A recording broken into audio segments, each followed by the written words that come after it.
Hi everyone, welcome to the channel. Myself Chandra Chaudhary. और आज हम करने वाले हैं class 11th biology. And as you know हमारा जो चैप्टर चल रहा है chapter 2 that is biological classification. और आज हम करने वाले हैं उसका लेक्चर नंबर 5। और लेक्चर नंबर 5 में हम डिस्कस करेंगे किंगडम फंगी को डिटेल में हम डिस्कस करेंगे। ओके, तो बने रहिए वीडियो के अंत तक। और प्रीवियस वीडियो लेक्चर में हम डिस्कस कर चुके हैं प्रोटिस्टा, मोनेरा, हम डिटेल में डिस्कस कर चुके हैं। अगर आपको उनकी वीडियो चाहिए तो आपको मेरे चैनल की प्लेलिस्ट पे अवेलेबल हो जाएगी। ओके, तो आज हम करेंगे किंगडम फंगी। चलिए स्टार्ट करते हैं। हम वन पॉइंट भी पढ़ते जाएंगे और इसको हम विद द डायग्राम की हेल्प से भी समझते जाएंगे। तो चलिए सबसे पहले हम इसके जर्नल कैरेक्टर्स समझते हैं। क्या है किंगडम ऑफ हेट्रोट्रॉफिक ऑर्गेनिज्म। जो किंगडम आपका फंगी होता है ये हेट्रोट्रॉफिक न्यूट्रिशन वाला होता है। मीन्स वो अदर एनिमल्स से अपना न्यूट्रिशन लेता है, उसे हम क्या कहते हैं, हेट्रोट्रॉफिक मोड ऑफ न्यूट्रिशन कहते हैं। तो आपके फंगस क्या होते हैं, हेट्रोट्रॉफिक ऑर्गेनिजम्स होते हैं। ठीक है। सेकंड है आपका मल्टी सेलुलर। ये आपके मल्टी सेलुलर होते हैं। जैसे कि आपने देखा जो किंगडम मोनेरा था, किंगडम प्रोटिस्टा था वो आपके यूनिसेलुलर थे। मोनेरा आपका प्रोकैरियोटिक होता है और आपका प्रोटिस्टा यूकैरियोटिक होता है। But in case of fungi ये मल्टी सेलुलर होते हैं। ओके, और एक्सेप्शन है इसका। एक्सेप्शन बहुत इंपॉर्टेंट है क्योंकि क्वेश्चन आपके एक्सेप्शन से भी बहुत ज़्यादा पुटअप होते हैं। तो एक्सेप्शन इसका ईस्ट है। ईस्ट आपका क्या होता है, यूनिसेलुलर होता है, यूनिसेलुलर। ठीक है। ओके, और ये कॉस्मोपॉलिटन होता है। कॉस्मोपॉलिटन का मतलब क्या होता है, सर्वव्यापी, सब जगह पाया जाता है। एक्वाटिक में भी पाया जाएगा, लैंड में भी पाया जाएगा, एयर में भी पाया जाएगा। ठीक है, सब जगह ये पाया जाता है। नेक्स्ट है सेल वॉल जो होती है उसकी, वो काइटिन की या पॉलीसेकेराइड्स की बनी होती है। मोस्टली हम इन जर्नल क्लास 9th में आपने पढ़ा होगा कि काइटिन की बनी होती है और सेलुलोसिक भी होती है, आपकी पॉलीसेकेराइड की भी बनी होती है। ओके, चलिए अब हम इसमें सीखते हैं मोड ऑफ न्यूट्रिशन। ठीक है, मोड ऑफ न्यूट्रिशन हम सीखेंगे। यहाँ पर सबसे पहले मोड ऑफ न्यूट्रिशन में आपका आएगा with the help of diagram हम सीखेंगे मोड ऑफ न्यूट्रिशन। तो देखिए इसमें जो न्यूट्रिशन होता है वो मेजरली आपका 3 टाइप्स का होता है। ठीक है। फर्स्ट न्यूट्रिशन का जो टाइप है वो है सैप्रोफिटिक। ठीक है। सेकंड टाइप इसका होता है पैरासिटिक और थर्ड टाइप है इसका symbiotic. This is very very important. ठीक है, ये नया वर्ड अब आ गया है। सैप्रोफिटिक आपको मालूम होगा, जो डेड एंड डिकेइंग मटेरियल से अपना न्यूट्रिशन लेते हैं या खाने को पहले बाहर डाइजेस्ट कर लेते हैं फिर डाइजेस्टेड फूड को लेते हैं, उस टाइप के मोड ऑफ न्यूट्रिशन को हम सैप्रोफिटिक कहते हैं।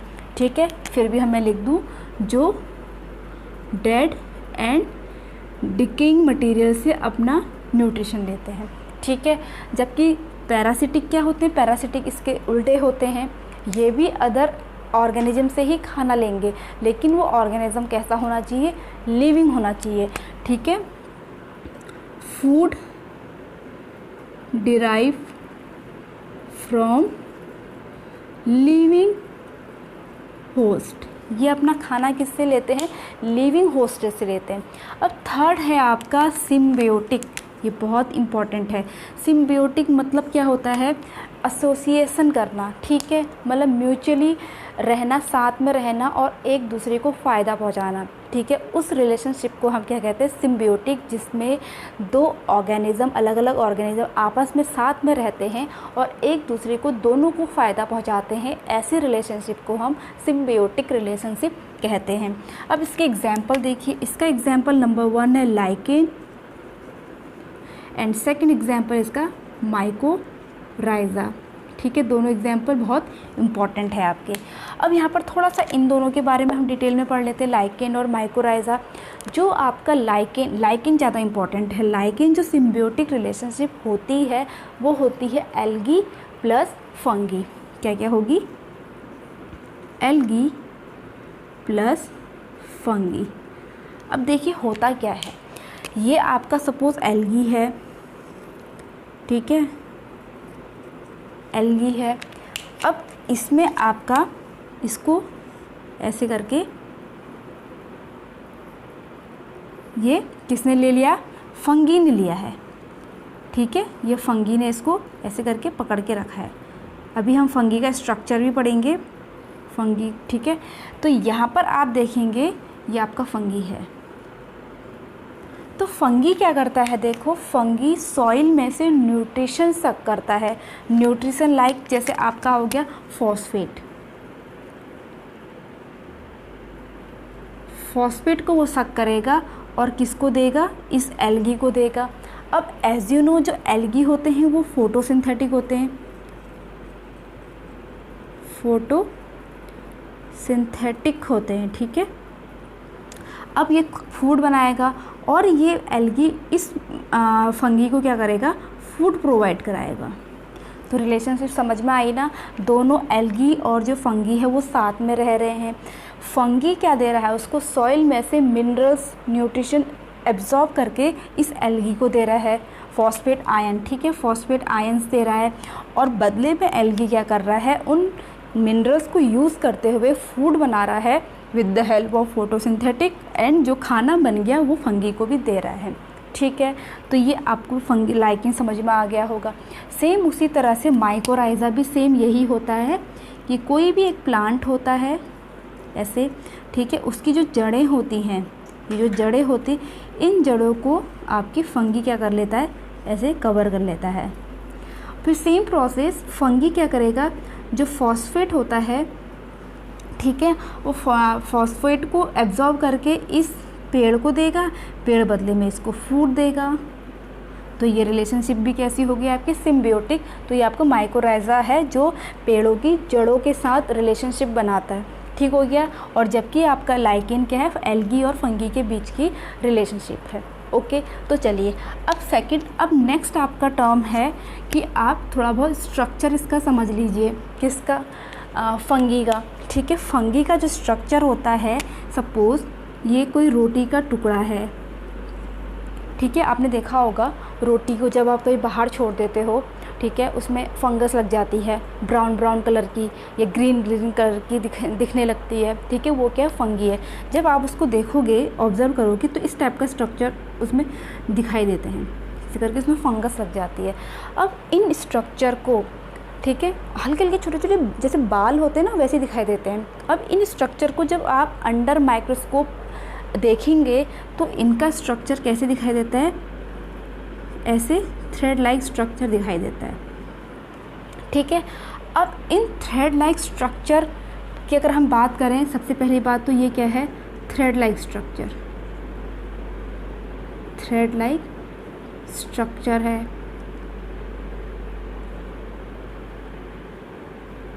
ठीक है। एंड कैसा है, इलोंगेटेड है, ओके।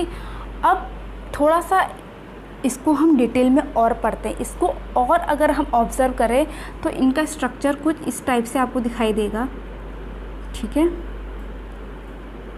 इस टाइप से। और जूम करके देख रहे हैं हम इसे, ठीक है, तो देखना ध्यान से। तो जो ये होल स्ट्रक्चर जो बना रहा है, ये जो होल स्ट्रक्चर बना हुआ है, इसे हम कहते हैं माइसीलियम। क्या कहेंगे, बहुत इम्पॉर्टेंट है, इसे बोला जाता है माइसीलियम, ठीक है। अब आपको जो ये अलग अलग जो थ्रेड लाइक स्ट्रक्चर दिखाई दे रहे हैं, इस 8 थ्रेड को बोला जाता है हाइफा, ठीक है। एक को हाइफा, 2-3 को एक साथ बोलेंगे तो हाइफी, ठीक है। और पूरा जो हाइफा जो आपका एक नेटवर्क है, हाइफा का जो नेटवर्क है, उसे हम माइसीलियम कहेंगे। समझ में आ रहा है ना, डिफरेंस है। देखो सिंगुलर जो आपका थ्रेड लाइक स्ट्रक्चर है, हाइफा है, 2-3 हाइफा मिलकर के हाइफी बनाएंगे। और जो पूरा ये जो आपका हाइफा का जो नेटवर्क होगा, होल नेटवर्क, वो उसको हम माइसीलियम बोलेंगे, ठीक है। समझ में आ गया, ओके। चलिए और डीप जाते हैं। अब अगर हम इनको स्टडी करें तो इसमें न्यूक्लियस भरा हुआ होता है, क्या होता है, न्यूक्लियस, ऐसे करके, ठीक है, न्यूक्लियस पड़े हुए हैं। तो अगर आप देख पा रहे होंगे एक सिंगल हाइपा को अगर हम देखें तो बहुत सारे न्यूक्लियस दिखाई दे रहे हैं।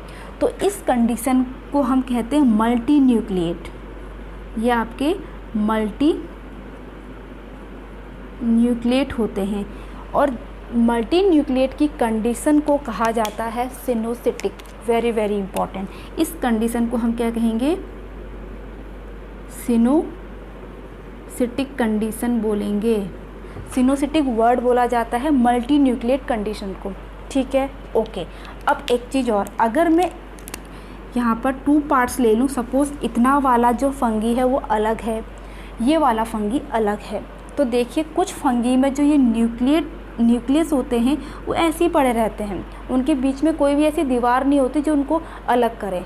ठीक है, तो इस कंडीशन को, जिस पे कोई दीवार नहीं होते हैं, मल्टी न्यूक्लिएट तो है ही, उस कंडीशन को हम ऑल्सो एसेप्टेड भी बोलते हैं। क्या बोलेंगे? एसेप्टेड। और कुछ फंगी में, ज़्यादातर फंगी में एक्चुअली आपके बीच में ऐसे सेप्टा मिलेगा जो हर न्यूक्लियस को अलग कर रहा है। ठीक है, तो इस कंडीशन को बोलते हैं सेप्टेड। ओके, इतनी बात समझ में आ गई। ये भी आपको आई होप स्ट्रक्चर समझ में आ गया होगा, मोड ऑफ न्यूट्रिशन समझ में आ गया होगा, लाइकेन समझ में आ गया होगा, माइक्रोराइजा समझ में आ गया होगा। चलिए अब आगे बढ़ते हैं मोड ऑफ रिप्रोडक्शन, जो इसमें रिप्रोडक्शन होता है। आपका रिप्रोडक्शन, ये अभी हम एक जर्नल स्टडी कर रहे हैं, किसकी? जर्नल कैरेक्टर की, आपकी फंगी के। ठीक है, ये सब आपको आने चाहिए और आप लोग भी मेरे साथ बनाते रहें, क्योंकि मैं इसको रफ़ करते रहूँगी तो आप लोगों को बाद में रिवीजन के लिए ज़रूरत पड़ेगी। ठीक है, तो रिप्रोडक्शन, तो इसमें जो रिप्रोडक्शन होता है वो आपका फ्रेगमेंटेशन से होगा। ठीक है, फ्रेगमेंटेशन का मतलब आप समझते ही होंगे, जिसमें कोई टुकड़ा अलग हो गया और उसने एक अलग इंडिविजुअल बना दिया, तो फ्रेगमेंटेशन होता है। इसमें होती है budding, small finger I outgrowth हुई, प्रोजेक्शन आया, बर्ड आई जिसको हम बर्ड कहते हैं, बाद में वो थोड़ी सी ग्रोथ हुई, बाद में डिटैच्ड हो गई अपने पेरेंट प्लांट से और उसने अपना अलग स्ट्रक्चर बना दिया, अलग इंडिविजुअल बना दिया, तो उसको हम बर्डिंग कहेंगे। और इसमें होता है फिजन। फिजन में क्या होगा आपको पता ही है, पहले न्यूक्लियस अलग होता है, फिर उसके बाद साइटोप्लाज्मा अलग हो जाता है, 2 अलग अलग इंडिविजुअल बन जाते हैं एक से। और आपका एसेक्सुअल रिप्रोडक्शन होगा, एसेक्सुअल रिप्रोडक्शन होगा जिसमें आपके स्पोर्स बनते हैं। क्या बनेंगे? स्पोर्स। अब इन स्पोर्स को आप जाइगोस्पोर भी कहते हैं। नो, जाइगोस्पोर इसमें नहीं बनेगा। स्पोर्स बनते हैं जिन्हें हम कहते हैं कोनेडिया भी कहते हैं, या फिर ठीक है, या फिर स्पोरेंजियोस्पोर भी बोलेंगे। क्या बोलेंगे? स्पोरेंजियोस्पोर। ठीक है, मतलब इन जनरल स्पोर बोलेंगे, किसी में कोनेडिया कहते हैं, किसी में स्पोरेंजियोस्पोर कहते हैं। अब बात करते हैं सेक्सुअल रिप्रोडक्शन की। इसमें बनते हैं oospore, एस्कोस्पोर या फिर बेसिडियोस्पोर, ये सब बनते हैं। ठीक है, इनके द्वारा सेक्सुअल रिप्रोडक्शन होता है। अब नेक्स्ट पॉइंट, जब सेक्सुअल रिप्रोडक्शन होता है, आपको पता है सेक्सुअल रिप्रोडक्शन के लिए गैमेट का फ्यूज़न चाहिए। अब इसमें गैमेट आपके क्या होते हैं? खुद इनकी ही सेल होती है, क्योंकि जो फंगी होते हैं वो हैप्लॉइड बॉडी के होते हैं। ठीक है, देन आपके जिसमें स्टेप होते हैं थोड़ा सा इसमें अलग है, वो स्टेप समझ लीजिए, ताकि जब आपको मैं ये 1 बाय 1 डिस्कस करूं तो आपको अच्छे से क्लियरली समझ में आ जाए, वहाँ पर ज़्यादा आपको परेशानी नहीं होगी। तो आपको जैसे कि पता है पहले फ्यूज़न होता है, तो यहाँ पर फ्यूज़न में आपका सबसे पहले होता है प्लाज्मोगैमी। क्या होगा? प्लाज्मोगैमी। प्लाज्मोगैमी का मतलब है फ्यूज़न ऑफ साइटोप्लाज्मा। यहाँ पर क्या होगा आपका? Fusion of cytoplasm. ठीक है, सेकंड आपका होता है कैरियोगैमी। कैरियोगैमी में क्या होगा, fusion of nucleus, fusion of nucleus, ठीक है। थर्ड क्या है, देखो एक्चुअली होता क्या है, किसी किसी फंगी में, खासकर जो आपके एस्कोमाइसिटीज़ एंड बेसिडियोमाइसिटीज़ होते हैं, इसमें जब प्लाज्मोगैमी हो जाता है तो न्यूक्लियस एक सेल में ही पड़े रहते हैं, उससे आपके न्यूक्लियस फ्यूज़ नहीं होंगे। प्लाज्मोगैमी तो हो जाएगा लेकिन कैरियोगैमी बहुत लंबे समय तक, मीन्स 50-100 साल तक भी वैसे के वैसे ही पड़े रहता है। तो उस कंडीशन में को हम कहते हैं डाइकैरियन, डाइकैरियन, ठीक है। मतलब जिस सेल में n+n की कंडीशन होती है, ठीक है। उसके बाद जब कैरियोगैमी हो गया तो जायगोट बना, सभी को पता है, ठीक है। फिर जायगोट में मियोसिस की प्रोसेस होती है, मियोसिस होता है, देन आपके क्या बनते हैं, मियोसिस से स्पोर बनते हैं, और वो स्पोर यही है, उस स्पोर किसी एस्कोस्पोर बेसिडियोस्पोर बनते हैं। तो ये आपका होल प्रोसेस हो गया रिप्रोडक्शन का, मैंने यहाँ पर समराइज़ कर दिया। रिवाइज करवा दूँ, आपका जो रिप्रोडक्शन होता है फंगी में वो आपका फ्रेगमेंटेशन से होता है, मीन्स फ्रेगमेंट हुए और अलग अलग इंडिविजुअल्स बना दिए। बर्डिंग से होता है, बर्ड बनी अलग हो गई। फिजन से होता है, पहले न्यूक्लियस अलग हुआ फिर पूरा साइटोप्लाज्म अलग हो गया। देन एसेक्सुअल रिप्रोडक्शन होता है जिसमें स्पोर फॉर्मेशन होता है, किसी में उसको हम कोनेडिया कहते हैं, किसी में स्पेरेंजियोस्पोर कहते हैं, ठीक है। देन सेक्सुअल रिप्रोडक्शन में आपके oospore के द्वारा होता है, एस्कोस्पोर के द्वारा होता है, या फिर बेसिडियोस्पोर के द्वारा होता है। ये अलग अलग क्लास में उस हिसाब से नाम दिए गए हैं। देन अगर इसकी स्टेप की बात करें तो 4 स्टेप है। पहले प्लाज्मोगैमी होता है, मीन्स फ्यूज़न ऑफ साइटोप्लाज्मा होगा, और किसी किसी फंगी में ये कंडीशन होगी कि प्लाज्मा आपका, सपोज जैसे ये है, ये सेल है, देखो इस 2 सेल थी, ठीक है, ये पहले 2 सेल थी, ये दोनों आपस में फ्यूज़ हुई तो ये स्टेज आ गई। अब यहाँ पर देखो 2 सेल की 1 सेल तो बन गई, लेकिन यहाँ पर जो आपके 2 सेल नहीं है, सॉरी 2 स्पोर हैं, 2 स्पोर आपस में मिले तो ये आपकी सेल बनी, लेकिन उसमें न्यूक्लियस अभी भी अलग अलग पड़े हैं, न्यूक्लियस का फ्यूज़न नहीं हुआ है। तो इस कंडीशन को हम क्या बोलते हैं, डाइकैरियन, मीन्स n+n कंडीशन है। देन आफ्टर दैट आपकी कैरियोगैमी होती है, मीन्स न्यूक्लियस का फ्यूज़न होगा, 2n स्ट्रक्चर बना देगा। देन उसमें जायगोट बन गया, 2n स्ट्रक्चर बन गया, तो फिर उसमें मियोसिस होगी एंड स्पोर्स बनेंगे, फिर जाकर के वो जर्मिनेट करेंगे। तो ये आपकी होल प्रोसेस हो गई रिप्रोडक्शन की, कि सेक्सुअल रिप्रोडक्शन। क्लियर हो गया। तो चलिए अब हम पढ़ते हैं 1 by 1। अब आपको जब इतना प्रोसेस होल समझ में आ गया है तो अब आपको कोई दिक्कत नहीं होगी। तो चलिए, अगर आपने नोट कर लिया है तो इसको मैं रफ कर देती हूँ।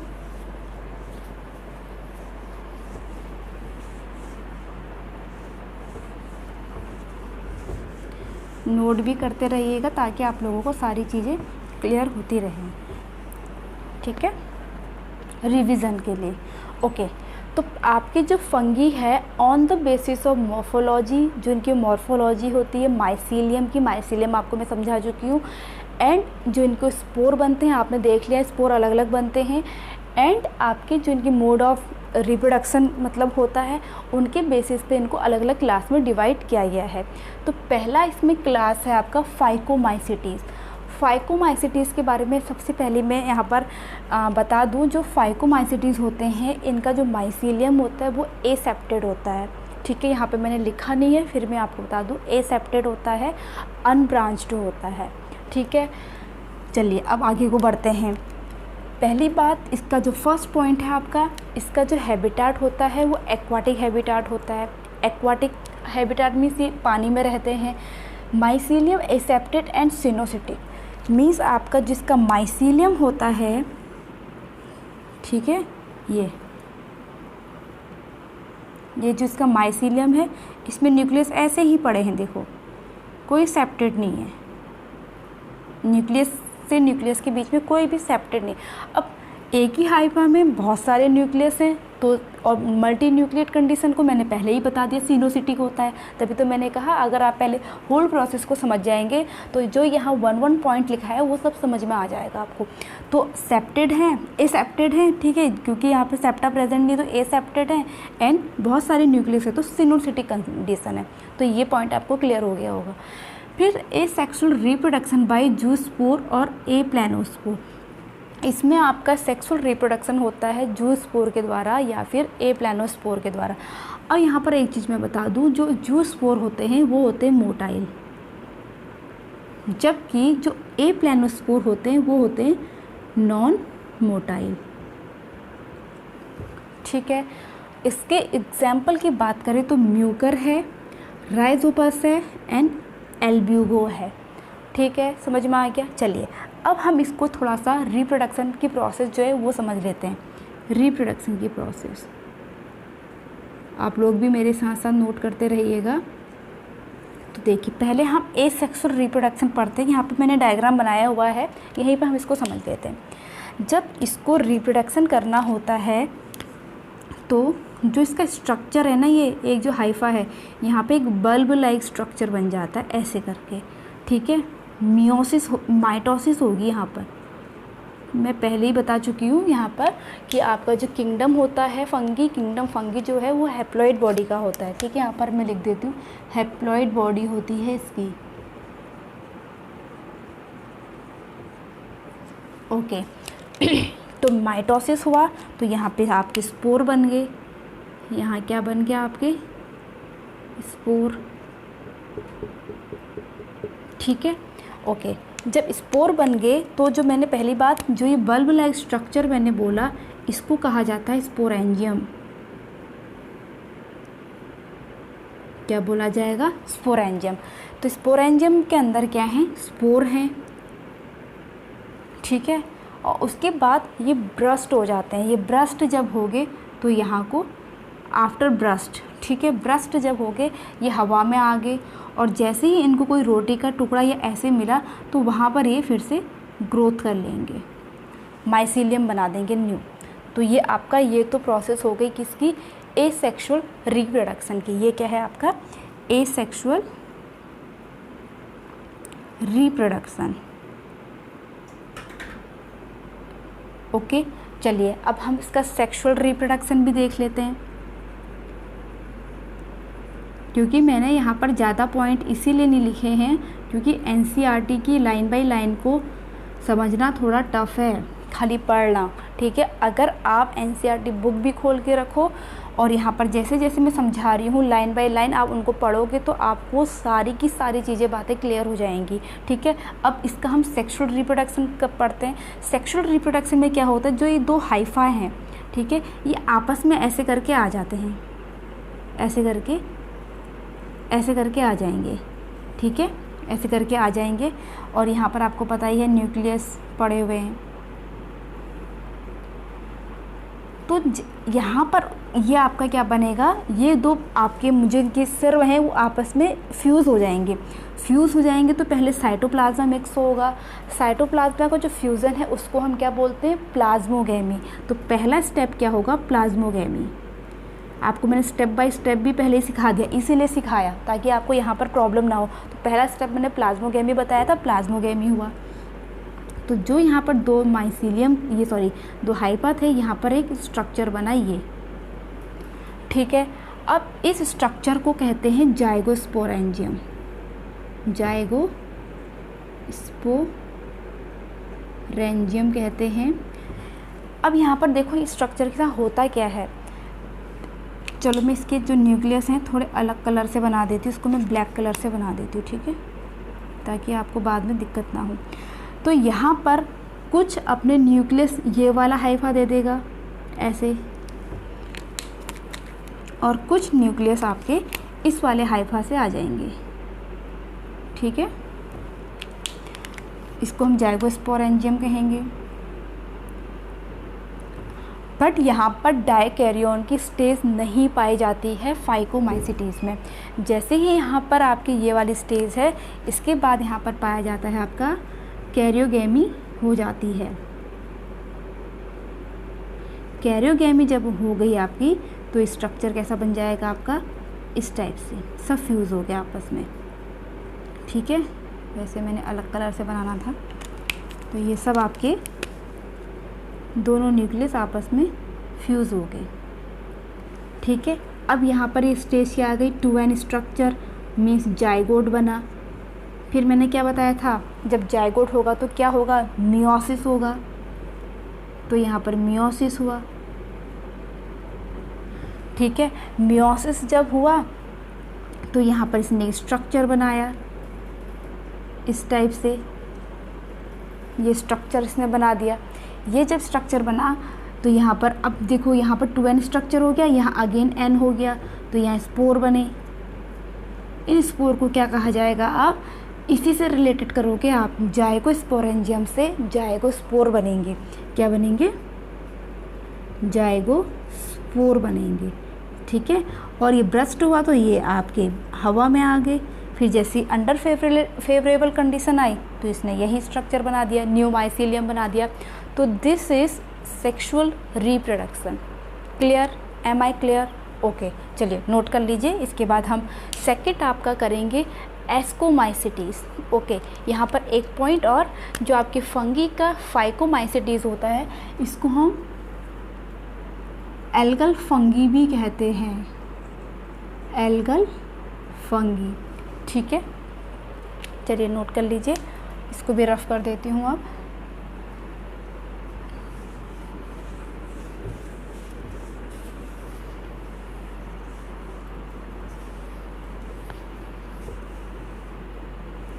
इसके बाद सेकंड है हमारा एस्कोमाइसिटीज़, ठीक है। एस्कोमाइसिटीज़ को हम सैक फंगी भी कहते हैं। क्या कहेंगे, सैक फंगी। सैक का मतलब क्या होता है, कोई बोरा, कोई कट्टा। अब वो क्यों कहते हैं, जब आप इसकी लाइफ साइकिल पढ़ोगे तब आपको समझ में आएगा। ओके, सबसे पहली बात इसके कुछ पॉइंट देख लेते हैं। नोन एज, स्पेलिंग गलत है नोन की, KNOWN, known as sac fungi, ठीक है। सैक फंगी के नेम से जाना जाता है।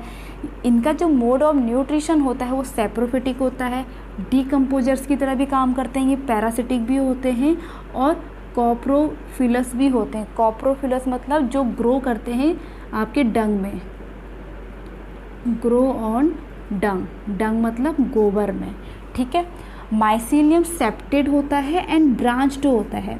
क्या होगा आपका, माइसीलियम सेप्टेड होगा एंड ब्रांच होगा। कैसे, देखिए, तो आपका जैसे एक ये माइसीलियम है,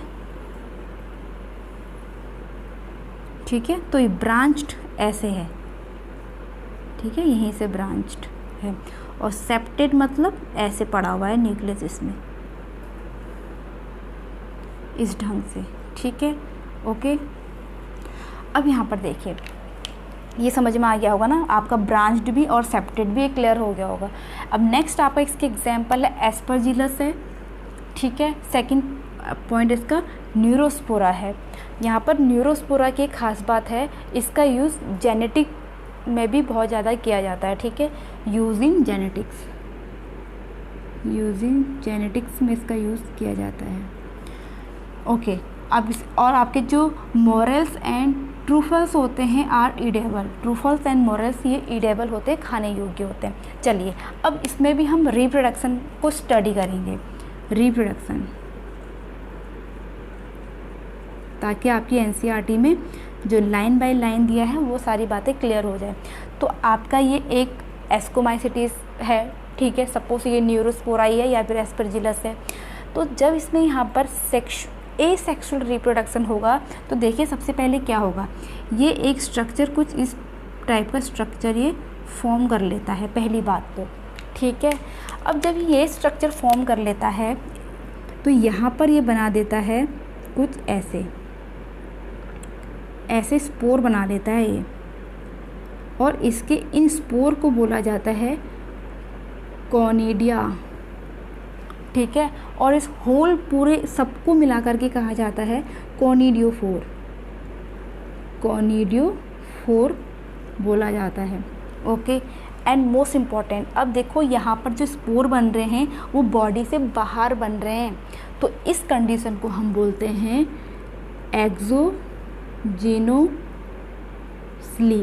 एक्सोजीनोसली एक कंडीशन बोलेंगे जो बाहर स्पोर का फॉर्मेशन हो रहा है, ठीक है। तो इसमें क्या होगा, ये कोनिडिया बना, फिर बाद में डिस्पर्स हो जाते हैं और उसके बाद अंडर फेवरेबल कंडीशन में आने पर ये फिर से माइसीलियम बना लेंगे, ठीक है। तो ये तो इसका हो गया एसेक्सुअल रिप्रोडक्शन, ये हुआ इसका एसेक्सुअल रिप्रोडक्शन। ओके, चलिए अब आगे बढ़ते हैं। आगे अब हम करेंगे सेक्सुअल रिप्रोडक्शन। किसका हम कर रहे हैं, एस्कोमाइसिटीज़ का कर रहे हैं। सेक्सुअल रिप्रोडक्शन इसको हम क्या करेंगे। अब देखिए इसमें क्या होगा, इसमें जो आपका ये कोनिडिया है, सपोज वो किसी माइसीलियम तो नहीं, हाइफा, ठीक है, हाइफा के ऊपर आया ऐसे करके, इसके पास एक न्यूक्लियस था जो एन था, हमेशा ध्यान रखना हैप्लॉइड होता है ये, और यहाँ इसके अपने न्यूक्लियस हैं ऐसे करके, ठीक है। सपोज इसके जो न्यूक्लियस हैं वो मैं ब्लैक कलर से बना देती हूँ।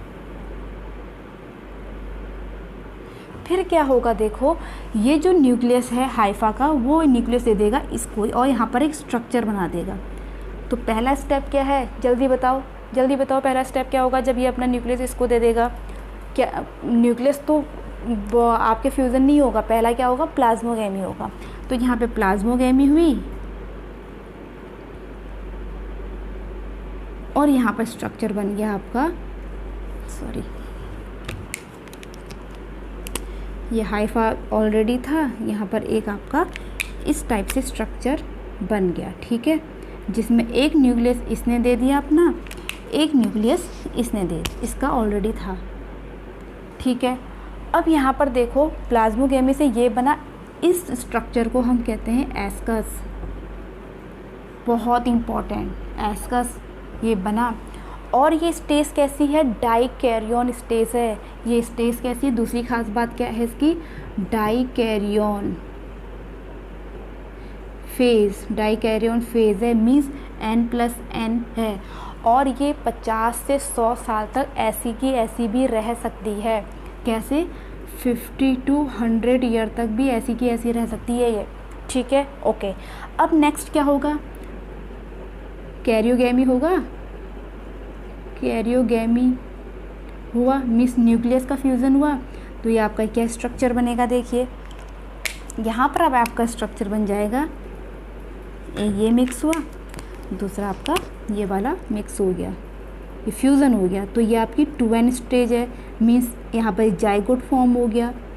और जैसे ही जाइगोट फॉर्म हुआ वैसे ही इसमें क्या हो जाएगी, मियोसिस हो जाएगी, क्योंकि बनना तो इसने हैप्लॉइड ही है, ठीक है।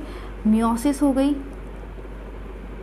अब देखो मियोसिस में क्या है, 1 के 4 बनते हैं, तो आपका यहाँ पर 2 न्यूक्लियस आपके तो जो थे तो 8 आपके बन गए, ठीक है।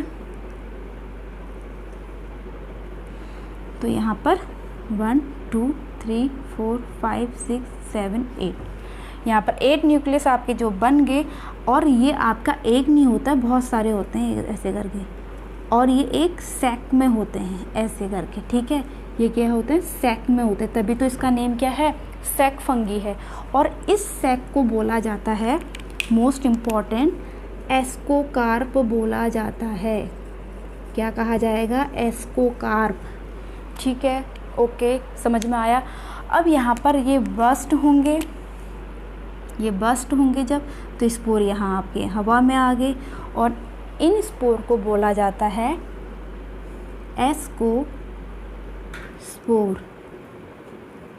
एस्कोस्पोर बोला जाएगा। फिर अंडर फेवरेबल कंडीशन में ये इसको बना देंगे, ठीक है। आपको आई होप एस्कोमाइसिटीज़ भी समझ में आ गया होगा कि इसमें आपका एसेक्सुअल रिप्रोडक्शन तो बहुत इजी है, कोनिडिया बनाता है, और जो ग्रुप ऑफ या फिर नेटवर्क ऑफ कोनिडिया उसे कोनिडियोफोर कहते हैं। और कोनिडिया आपके बाहर बनता है माइसीलियम के या फिर हाइफा के ऊपर बनते हैं। तो आपके एक्सोजिनोसली से हम बोलेंगे, फिर वो कोनिडिया आपके बाहर डिस्पर्स हो जाते हैं और अंडर फेवरेबल कंडीशन पे आने पर वो न्यू माइसिलियम बना लेते हैं। जबकि सेक्सुअल रिप्रोडक्शन में क्या होता है, आपका जो हाइफा होता है उसके ऊपर कोई कोनिडिया आया, ठीक है, उन दोनों का साइटोप्लाज्म मिक्स हुआ तो एस्कस बना, बहुत इंपॉर्टेंट। और ये एस्कस एड्स इट इज़ ऐसे ही रह सकता है।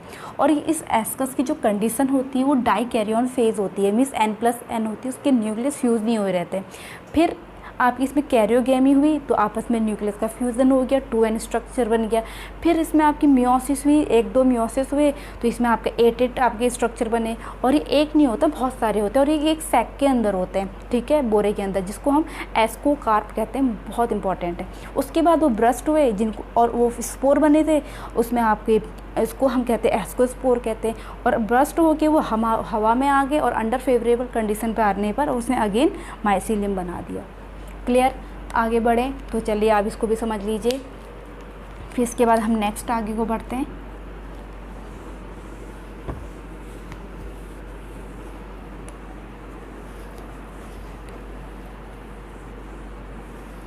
नेक्स्ट है आपका बेसिडियोमाइसिटीज़, ठीक है, बेसिडियोमाइसिटीज़ है, इसको बोला जाता है क्लब फंगी।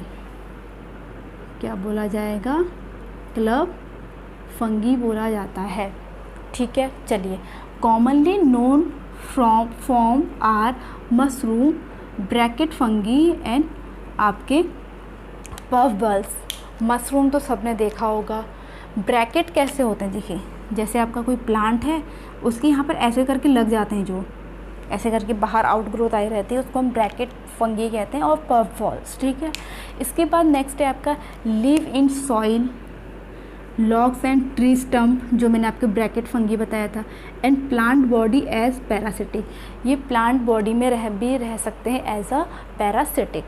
इसके एग्जाम्पल हैं आपके एगेरिकस, ठीक है, आपके यूस्टिलिगो, ठीक है, जो स्मट करता है प्लांट्स में, और पक्सीनिया जो रस्ट के लिए रिस्पॉन्सिबल होता है। मीन्स आपका ये हानिकारक होता है, किसके लिए? ह्यूमंस के लिए या प्लांट्स के लिए। ओके, चलिए अब इसमें भी हम क्या देखेंगे? रिप्रोडक्शन देखेंगे, ठीक है, कैसे होगा। ये सेक्सुअली रिप्रोड्यूस करता है तो इसमें हम देखेंगे सेक्सुअल रिप्रोडक्शन।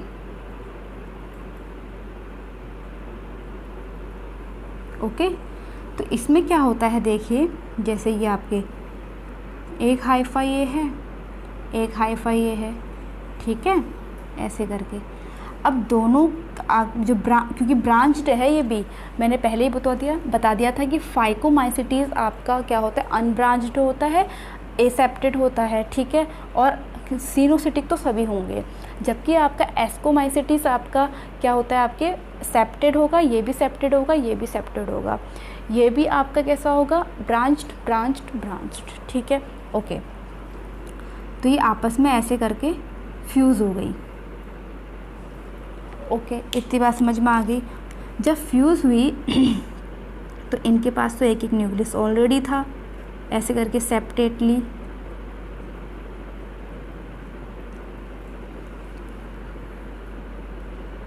तो यहाँ पर जो स्ट्रक्चर बना, एक इसका न्यूक्लियस, एक इसका न्यूक्लियस, एक इसका, बाकी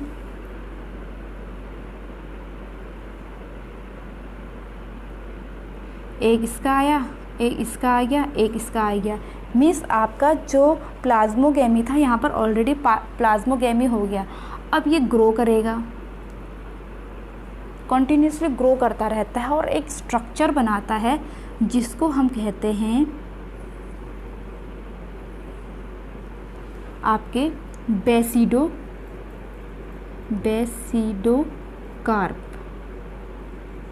क्या कहेंगे? बेसिडोकार्प, इसको बेसिडियोकार्प, ठीक है, बेसिडियोकार्प हम इसको बोलेंगे।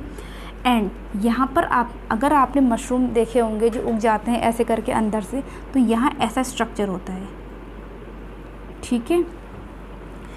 और ये स्ट्रक्चर अगर मैं यहाँ पर दिखाऊं, जो यहाँ पर आपके ये प्लाज्मोगेमी हुई है ना, कि न्यूक्लियस आपका जो क्या था, प्लाज्मा तो मिक्स हुआ है लेकिन न्यूक्लियस ऐसे ही पड़े हैं, तो इसमें न्यूक्लियस ऐसे ही पड़े हैं ये, ठीक है, एक ऐसे ऐसे ही पड़ा हुआ है इसमें, समझ में आ गया। तो इसको हम कहते हैं बेसिडियम। क्या बोलेंगे?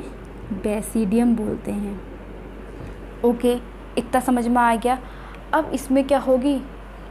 कैरियोगेमी होगी। अब इसमें क्या हुई? कैरियोगेमी। कैरियोगेमी हुई तो यहाँ पर ये क्या बन गया? 2n स्ट्रक्चर बन गया आपका। एक ये आपका, एक ये हुआ, ठीक है, 2n स्ट्रक्चर। अब जैसे ही 2n स्ट्रक्चर बना तो यहाँ पर मियोसिस हो गया। स्टेप मैंने पहले ही बता दिए हैं आपको, इसीलिए यहाँ पर मियोसिस हुआ। मियोसिस होने से ये हैप्लॉइड कंडीशन में आ गया और यहाँ पर इसने क्या बना दिया? ये स्पोरेंजियम बना दिया ऐसे करके, ठीक है, और यहाँ पर स्पोर बन गए।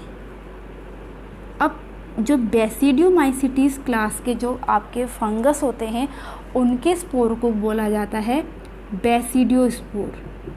बेसिडियोस्पोर बोला जाएगा। जैसे आपके एस्कोमाइसीटीज के स्पोर को एस्कोस्पोर बोला जा रहा था, वैसे इसके स्पोर को बेसिडियोस्पोर बोला जाएगा। फिर ये ब्रस्ट हो जाएंगे। ब्रस्ट जब हो गए तो हवा में आ गए, फिर उसके बाद इसने यही वाला स्टेज में ये पहुंच जाएगा। तो ये आपका क्या हो गया? सेक्सुअल रिप्रोडक्शन हो गया। क्लियर होगा? ओके, चलिए इसको भी आप लोग देख लीजिए। अब आपका लास्ट क्लास है ड्यूटेरोमाइसीटीज।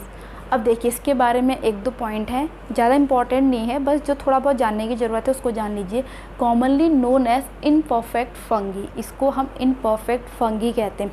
अब क्यों कहते हैं? बिकॉज ऑफ इसमें एसेक्सुअल रिप्रोडक्शन ही होता है। बाकी हम देख चुके हैं ना, सेक्सुअल इसमें भी होता है, इसमें भी होता है, इसमें भी होता है। एसेक्सुअल रिप्रोडक्शन के कारण इसे हम इम्परफेक्ट भी कहते हैं, एसेक्सुअल रिप्रोडक्शन के कारण। ओके, अब when sexual reproduction discovered they moved over into classes. देखिए मेरी बात ध्यान से सुनना। जैसे कि हम अभी जो लाइफ साइकिल पढ़ चुके हैं तो मैंने वहाँ पर आपको एक चीज़ बताई थी, प्लाज्मोगेमी में क्या होता है, 2 न्यूक्लियस वैसे ही पड़े रहते हैं और वो बहुत लंबे समय तक वैसे भी रह सकते हैं, ठीक है। जो उसकी कैरियोगेमी है वो बाद में भी होती है और सेक्सुअली रिप्रोड्यूस करते हैं, तो पता नहीं चलता है। जो बहुत सारे फंगी ऐसे हैं, पहले से ही जब हमने क्लास 11th की बायोलॉजी जब स्टार्ट की थी तब से मैं बता रही हूँ आपके कि आपके 1.8 मिलियन स्पीसीज़ ऑलरेडी हैं और पर डे कितनी स्पीसीज़ की डिस्कवरी होते जा रही है। तो बीच बीच में जो आपके ऐसी फंगी की डिस्कवरी होती है जिसमें एसेक्सुअल रिप्रोडक्शन पाया जाता है तो उसको सीधे उठा के डाल दिया जाता है ड्यूटेरोमाइसीटीज में, ठीक है। फिर फर्दर जब उसके ऊपर स्टडी करी जाती है, ठीक है, स्टडी करते करते पता चलता है कि इसमें तो एक स्टेज ऐसी भी आती है जब सेक्सुअल रिप्रोडक्शन होता है, तब उसको इस स्टेज से उठा करके इन तीनों में से जिसके कैरेक्टरिस्टिक्स मिलते हैं वहाँ डाल दिया जाता है। मेरी बात समझ में आई ना आप लोगों को, कि आपकी कोई भी ऐसी फंगी जिसमें एसेक्सुअल रिप्रोडक्शन पाया जाएगा उन सभी फंगी को उठा करके डाल दिया जाता है ड्यूटेरोमाइसीटीज में, ठीक है। फिर स्टडी करते करते अगर उसमें सेक्सुअल रिप्रोडक्शन की स्टेज आती है, क्योंकि हम ऑलरेडी पढ़ चुके हैं कि वो आपके जो डाइकैरियन स्टेज है वैसी बहुत बार रहती है, तो जब उसमें सेक्सुअल रिप्रोडक्शन की डिस्कवरी हो जाती तो उसको उठा करके जिन आपके अदर क्लासेस के जिसके साथ भी उसकी कैरेक्टर मैच होते हैं उसमें उसको उठा के डाल दिया जाता है। तो आई होप आपको ये क्लियर हो गया होगा। तो इसके एग्जांपल है आपके अल्टरनेरिया, कोलेक्ट्रोटिकम एंड आपके ट्राइकोडर्मा, ये 3 आपके एग्जांपल है जो आपकी एनसीईआरटी बुक में दिए हैं। तो आई होप आज का जो होल वीडियो लेक्चर था हमने बिल्कुल डिटेल में फंगी को स्टडी किया है, एक एक पॉइंट हमने डिस्कस किया है, एक एक चीज़ हमने डिस्कस की है। आपका जो एनसीईआरटी में एक एक चीज़ थी सब मैंने यहाँ पे डाल दी है, ठीक है। आई होप आपको आज का वीडियो लेक्चर अच्छा लगा हो, समझ में आया हो, आपके लिए हेल्पफुल रहा हो। एंड अब मुझे इजाज़त दीजिए, थैंक्स फॉर वॉचिंग। एंड मैं मिलूँगी अपनी नेक्स्ट वीडियो के साथ जिसमें हम वायरस को स्टडी करेंगे। Plant kingdom and animal kingdom को मैं इस चैप्टर में नहीं पढ़ाऊँगी क्योंकि उसके अलग से ही चैप्टर से वहाँ हम उसको डिटेल में पढ़ेंगे। इसके बाद मेरा नेक्स्ट जो वीडियो होगा वो वायरस के ऊपर होगा। तो तब तक के लिए stay tune, bye bye, stay safe, stay healthy.